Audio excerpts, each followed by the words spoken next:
Hey, shalom, shalom. First and foremost, I want to give all praises, honor, and glory that's due to Yahweh, Ba'ashem Yahushai, Ba'ashem Rakakwadash. Double honors to the apostles and elders of Great Millstone, who all learned this truth from and who do well. Peace and salutations to the 144,000 and the rest of the elect. Unto you I say shalom. Coming to you back with another lesson through the Spirit. Now I'm going to entitle this one, The Lord has always kept his elect, because we're about to come into the times of great tribulation, a lot of doom and gloom, people getting put to death left and right, famine, sword, pestilences, the hour of temptation.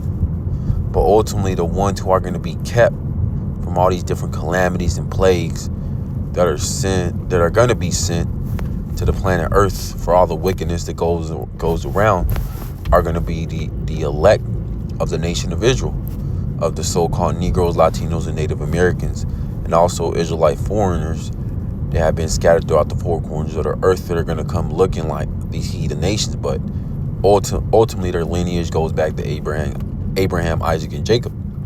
So you're going to have Israelites coming in all different so-called, different nations, but really they're Israelites.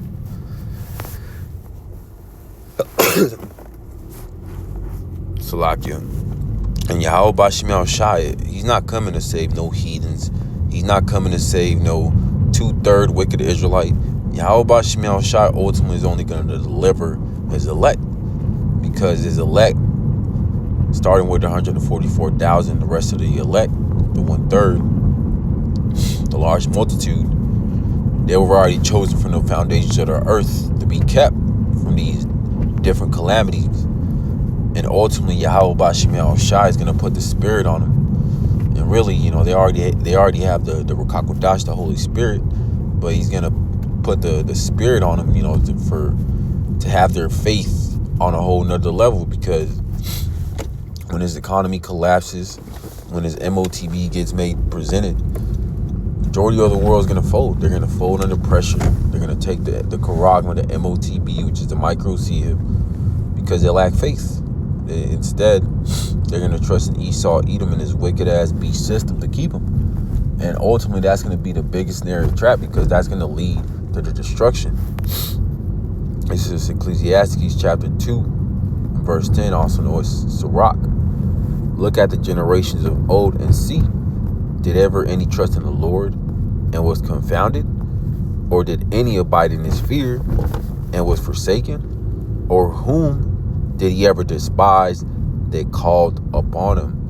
And the answer is nobody. None of the elect of our ancient forefathers, from during the time of Noah, during the time of Job, even though he had to go through those afflictions, Lot, when he got delivered out of Sodom and Gomorrah, and even Jacob, escaping Esau trying to put him to death. And you got all the ancient prophets, Jeremiah when he got thrown into a pit, Daniel in the lion's den, the three holy children, Shadrach, Meshach, and Abednego. Here they walked in a fire, but yet Yahweh Ba'ashem Yahushai kept them. It was in this hot-ass fiery furnace that even burned up the men that threw them in there, but yet they got burned up. But the elect of those times, they were delivered. And it's going to be the same thing today, because ultimately, just like our ancient forefathers had that faith on a whole nother level, that's the times we're about to come into, where we're going to have nothing but to lean on Yahweh Ba'ashem Yahushai. Because when his grid gets shut down, when the system gets flipped over, when the MOTB gets made mandatory, we're not going to have that choice of bounding. No, ultimately, our faith and trust is going to be fully in Yahweh Ba'ashem Yahushai. Verse 11, for the Lord is full of compassion and mercy, long-suffering and very pitiful, and forgiveth sins and saveth in time of affliction. And ultimately, the only ones who are going to be shown that mercy, be shown that saving power, are going to be the elect. Not no damn 2/3 that are over here being wicked, doing all these abominable things, not worried about Yahweh Bashim Yahweh Shai. Not these heathens, so-called white people, these Edomites, these different heathen nations, Moab, Ishmael, Ham. No, Yahweh Bashim Yahweh Shai is only going to deliver his elect, because they were already chosen from the foundations of the earth, and ultimately because their sins are going to be blotted out through Yahweh Shai by his death, burial, and resurrection, by his sacrifice. But that's only reserved for the elect. That's not reserved for these wicked ass people in the world.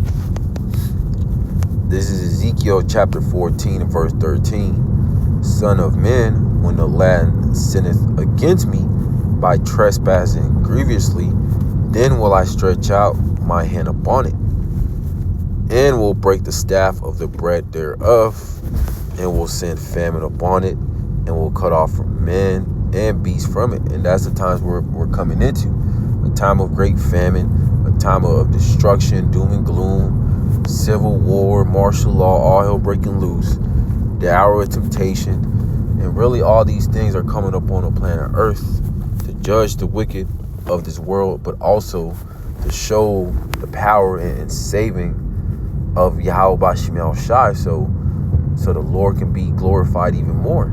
Because we already have this knowledge, wisdom, and understanding in these earthly vessels. But how much more when Yahweh Bashim Yahweh Shai shows it his true power, when the world is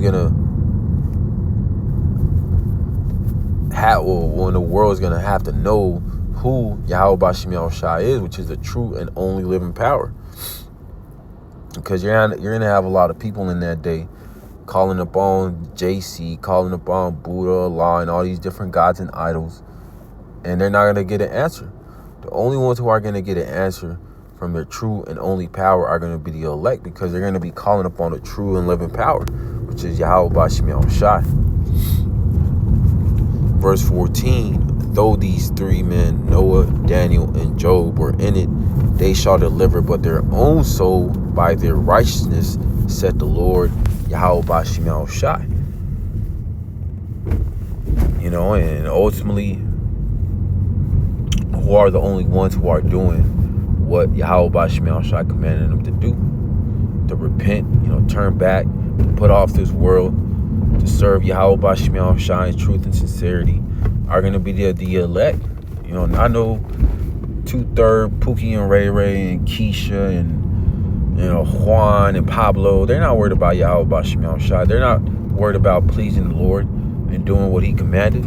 They're worried about chasing the bag, getting the bag, doing all these abominable works, worried about the bread and circus, worried about all these things that don't matter. But Yahweh Bashim Yahweh Shai, he's going to show who he's dealing with and who he's not. And it's clear and evident that, right now, who Yahweh Bashim Yahweh Shai is dealing with by who's actually doing what he commanded.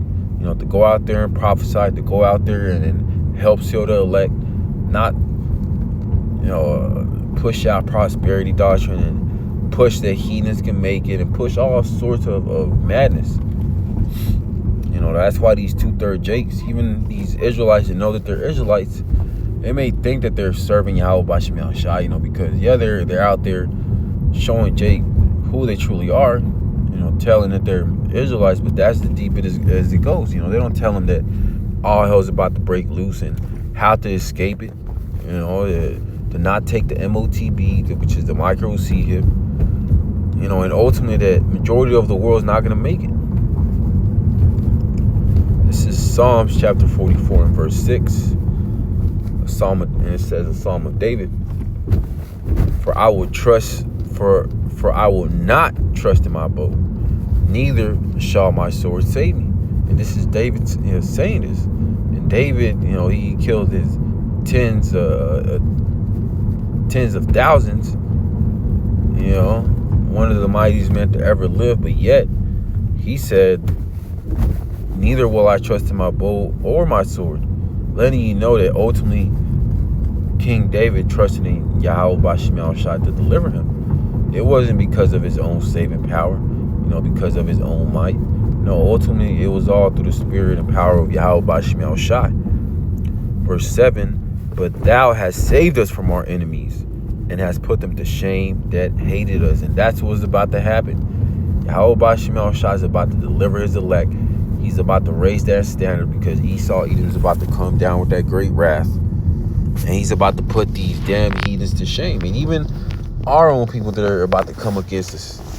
Because who was the ones who were coming up against David? It was his own kind. King Saul, his own son. And ultimately, that's what we're about to come into. But Yahweh Bashim El Shai is going to show, okay, you messing with my servant, you messing with my prophet, you messing with one of my believers. Okay, this is what's going to happen to you. I'm going to fuck you up. Verse 8, in Yahweh Bashim El Shai we boast all day long and praise thy name forever. Salah. And ultimately, that's why Yahweh Bashim El Shai is going to deliver his elect, to show his power, to show the whole world who the true and only living power is, which is Yahweh Bashim El Shai. Not no damn JC, no damn Buddha, Allah, all these different gods, Egyptology, and all these different heathen gods and idols that even our own people love to worship. This is Psalms chapter 115, verse 11. Ye that fear the Lord, Yahweh Bashim El Shai, trust in the Lord, he is their help and their shield. And that's ultimately who the elect are going to be trusting in. That's who their shield is, Yahweh Bashim El Shai. Not no damn Buddha and Allah, and I'm going to trust in my Glock with the switch. I'm going to trust in my bunker and my doomsday prepping that I've been prepping for 40 years. No. Yahweh Bashim El Shai is ultimately only going to deliver his elect because they put their full trust and faith in Yahweh Bashim El Shai, not in their sword and worldly, carnal, ways of protection, gold and silver. The only way out is going to be through Yahweh Bashim El Shai, and ultimately only the elect are going to get that saving power. This is Proverbs chapter 18 and verse 10. The name of the Lord is a strong tower. The righteous runneth into it and is safe. And that's the only way out. By going to Yahweh Bashim El Shai, by having that faith, praying for that mercy. But only the elect are going to be doing that because you have all these 2/3 Jakes and these heathens moving like, nothing is about to come up on the planet Earth. Like all hell is not about to break loose. And really it's because of their pride, because they have that belief, that nothing's going to happen, that all things are going to continue as they were. When really it's evident that the society and this kingdom is done, it's through. And ultimately we're about to come into the times of great tribulation, Jacob's trouble, martial law, a time like never seen before. And we understand this through the spirit and power of Yahweh Bashim El Shai, that we're going to need mercy. We're going to need to be delivered. And ultimately, Lord willing to be a part of that number, we will. But that's pretty much the point. Pray this is edifying to the elect. I want to give all praises, honor, and glory is due to Yahweh Bashim El Shai, Bashim Rakakodash. Double honors to the apostles and elders of Great Millstone, who all in this truth and who do it well. Peace and salutations to the 144,000, the rest of the elect. Unto you I say shalom.